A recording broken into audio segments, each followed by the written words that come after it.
മലയാള ചലച്ചിത്ര അഭിനേതാവും ഡബ്ബിംഗ് കലാകാരനുമാണ് ഷമ്മി തിലകൻ.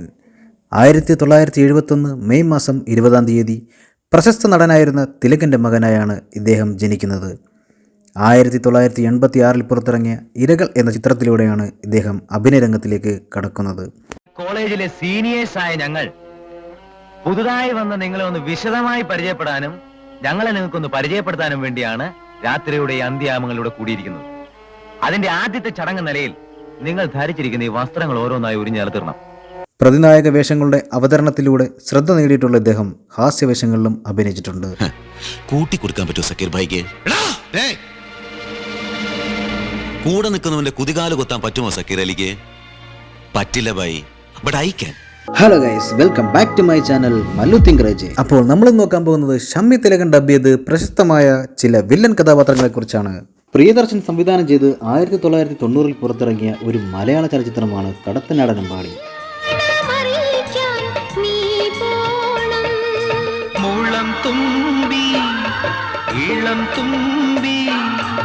ഈ ചിത്രത്തിൽ നസീറിന് വേണ്ടിയായിരുന്നു ഷമ്മി തിലകൻ ഡബ് ചെയ്തത്. സത്യം സത്യം സത്യം. വാളെടുത്തു കഴിഞ്ഞാൽ സ്വന്തവും ബന്ധവും നോക്കാതെ, പരശുരാമനെ പോലെ മുഖം നോക്കാതെ ആഞ്ഞാഞ്ഞു വെട്ടണം. അടവുകൾ കാണുമ്പോൾ ആരും ഞെട്ടിവിറയ്ക്കണം. പറയിക്കോളിൻ. രഞ്ജിത്ത് തിരക്കഥ എഴുതി IV ശശി സംവിധാനത്തിൽ 1993 ഏപ്രിൽ 13 പുറത്തിറങ്ങിയ മലയാള ചലച്ചിത്രമാണ് ദേവാസുരം. ഇഷ്ടായിലേക്ക് പോവാം. എനിക്ക് ആരുടെ ഇഷ്ടക്കേട് വാങ്ങണമെന്നില്ല. ഇഷ്ടക്കേടോ? ഞാനങ്ങനെ പറഞ്ഞില്ലല്ലോ. മോഹൻലാൽ, നെപ്പോളിയൻ, രേവതി, ഇന്നസെന്റ്, നെടുമുടി വേണു എന്നിവർ പ്രധാന വേഷത്തിൽ അഭിനയിച്ചിട്ടുണ്ട്. ഈ ചിത്രത്തിൽ നെപ്പോളിയന് വേണ്ടിയായിരുന്നു ഷമ്മി തിലകൻ ശബ്ദം നൽകിയത്. നീലാണ്ട, ഞാനാടാ ശേഖരൻ. നീ ചത്തിട്ടില്ലെന്നറിഞ്ഞപ്പോഴാ എനിക്ക് സമാധാനായത്. ഇനി കളി ഞാൻ തുടങ്ങാൻ പോണേ ഉള്ളൂ. ഓരോന്ന് എണ്ണി പറഞ്ഞു ഞാൻ കുത്തും. എന്നിട്ട് ഇഞ്ചിഞ്ചായി. ഇല്ല, കൊല്ലില്ല. പകുതി ചത്ത നിന്നെ കൊല്ലുന്നതിൽ എന്താ രസം? 1993 പുറത്തിറങ്ങിയ ഒരു മലയാള ചലച്ചിത്രമാണ് ഗസൽ. വടക്ക് നിന്ന് പാറി വന്ന വാനമ്പാടി.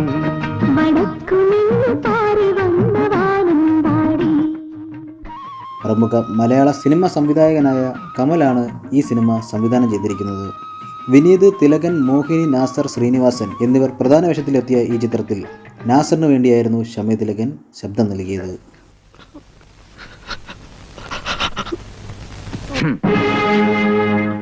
മുനീറെ, കണ്ണീര് കണ്ട അലിയണ ഒരു കൽബ് പടച്ചോ എനിക്ക് തന്നിട്ടില്ല. വയ്ക്കോ.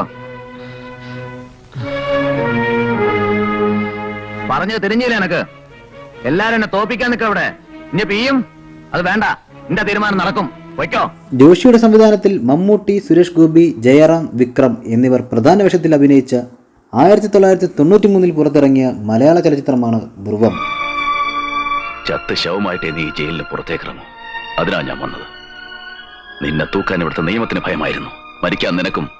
പക്ഷേ രണ്ടിനും മന്നാടിയാർക്ക് ഭയല്ല. ഒരുങ്ങിയിരുന്നോ നീ?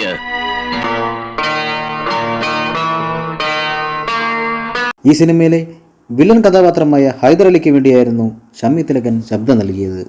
തനിക്ക് ആവശ്യം എന്നെയല്ലേ? അതിന് ഈ പോലീസുകാരെ ബലിയാടാക്കേണ്ട കാര്യമുണ്ടോ? മന്നാടിയാർ ധീരനാണെന്ന് കേട്ടിട്ടുണ്ട്. ഞാൻ കേട്ടത് സത്യമാണെങ്കിൽ അതിന് യോജിക്കുന്ന വിധത്തിൽ എന്നെ ജയിച്ചുള്ളൂ. 1995 ഭദ്രൻ സംവിധാനം ചെയ്ത് പുറത്തിറങ്ങിയ ഒരു ആക്ഷൻ ത്രില്ലർ ചിത്രമാണ് സ്ഫടികം. നല്ല പ്രായത്തിൽ നീ തന്നെ കുത്തി നടന്നാ മതി. ഇതിന്റെ പുത്തൻ റേബൻ ഗ്ലാസ് ഇത് ചവിട്ടിപ്പൊട്ടിച്ച് നിന്റെ കാലയും വിട്ടു. മോഹൻലാൽ, തിലകൻ, ഉർവശി, സ്ഫടികം ജോർജ് എന്നിവർ പ്രധാന വേഷങ്ങളിൽ അഭിനയിക്കുന്ന ഈ ചിത്രത്തിൽ സ്ഫടികം ജോർജിന് വേണ്ടിയായിരുന്നു ഷമ്മി തിലകൻ ശബ്ദം നൽകിയത്. ഒന്നവിടെ നിന്നേ. എങ്ങോട്ടാ? ബലം പിടിക്കല്ലേ. എന്താ മോളെ നിന്റെ പേര്? ഞാനൊന്നും ചെയ്തില്ല. വേണ്ട സാറേ, നാട്ടിൽ അറിയപ്പെടുന്ന ഒരു മാഷയുടെ മോളാ. താൻ പോടാർന്നു. VA ശ്രീകുമാർ മേനോൻ സംവിധാനം ചെയ്ത് 2018 പുറത്തിറങ്ങിയ ചിത്രമാണ് ഒടിയൻ. എന്റെ എത്ര കളി കണ്ടിട്ടുള്ളതാ നീ. ഒടുക്കത്തെ ഈ കളി കൂടി നീ ഒന്ന് കാണുക. മോഹൻലാൽ, മഞ്ജു വാര്യർ, പ്രകാശ് രാജ് തുടങ്ങിയവർ പ്രധാന വേഷത്തിലെത്തിയ ഈ ചിത്രത്തിന് പ്രകാശ് രാജിന് വേണ്ടിയായിരുന്നു ഷമ്മി തിലകൻ ശബ്ദം നൽകിയത്. നീ എന്നല്ല മാണിക്ക കുട്ടികളെ ഒടിവെക്കാൻ തുടങ്ങിയത്? നിന്റെ വില അത്രയ്ക്ക് കുറഞ്ഞോടാ? ഒടിവെക്കാൻ ഞാൻ നിന്റെ മരുമകൻ ചെക്കന്റെ പേര് പറഞ്ഞ എന്തിനാണെന്ന് നിനക്കും അറിയാം, എനിക്കും അറിയാം. വെറുതെ ഒടിയന്റെ മുന്നിൽ മായം തിരിയാൻ നിൽക്കാണ്ട് പോ. എനിക്കറിയാവടാ, അവക്ക് വേണ്ടിയാ നീ തിരിച്ചു വന്നത്. ഞാൻ ഈ തേങ്കുറിശിന്നേ പോയിരുന്നുള്ളൂ, അമ്പറാട്ടിന്നല്ല. സമൂഹം, Sopanam, Vriddhanmare Sookshikkuka, Arabia, Indraprastham, China Town, Black Butterfly എന്ന് തുടങ്ങി നിരവധി ചിത്രങ്ങൾ. അപ്പോൾ നമ്മുടെ ഈ ചെറിയ വീഡിയോ ഇവിടെ അവസാനിക്കുകയാണ്. വീഡിയോ എല്ലാവർക്കും ഇഷ്ടപ്പെട്ടെന്ന് കരുതുന്നു. വീഡിയോ ഇഷ്ടപ്പെട്ടാൽ ലൈക്ക് ചെയ്യുക, ഷെയർ ചെയ്യുക, സബ്സ്ക്രൈബ് ചെയ്യുക. നന്ദി, നമസ്കാരം.